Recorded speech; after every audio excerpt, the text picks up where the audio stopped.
I started by grabbing my tools, and I got to work by making some pieces that I am going to shape together for this mask, which really is just another proof of concept. I have a craft knife, glue, an applicator for said glue, paper strips, a palette, and a bone folder. I've worked to start with a diamond, which will go over the forehead. I cut one of the paper strips in two and glued the two strips together at one corner. Then I folded the two strips that I glued together in half again, but I didn't cut it. I used this as my guide for the diamond, and that will then allow me to get the other sides of the diamond even. I took half of another strip and folded one corner to the other side, which I then used to line up the placement. I glued it and started to expand. I cut off the excess of the first two strips and moved on. I made the two panels that are going to go on the right and left right next to the diamond on each side. Can you guess what I did with the fucking frames after I made them? Huh.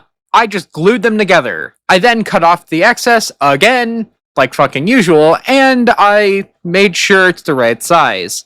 I expanded the bottom of the diamond, and I started to work on the eye area. I wanted to make the mask more angular, which I think will be somewhat cool and better looking. After that, I built out the muzzle, which was somewhat complicated because the muzzle needed to be secured to the larger face. After I built the muzzle structure, I worked on filling out the face and reinforcing where the muzzle meets the face. After I got the face fleshed out, I really highlighted the angular features of the mask by creasing the creases, or the sides, or the angles, whatever you want to call them, on the horn, which I made in the previous video on this topic. I'm literally only making this mask out of 3 materials. I am using a mesh for the eyes, because you don't want to be able to see through them, of course. Paper. I mean, what else are you gonna make a mask made of fucking paper out of? Wouldn't it be clickbait otherwise? Yeah. And white Elmer's glue, because how the fuck am I gonna hold all this together? Staples?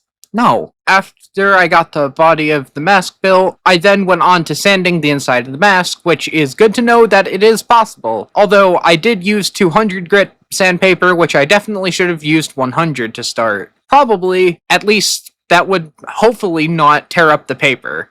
I then should have finished it with 200, not started with that. I think I needed more abrasive power for the cleanup, especially because there was some black residue from the desk on the paper, and then I would have then been able to use the 200 for the smoothing and finishing process. I started to build on the inside of the mask because I didn't think I had 100 grit sandpaper, which I do. I just thought it would be too harsh, alongside thinking I didn't have it. So that's why I didn't go look for it, even though I had it.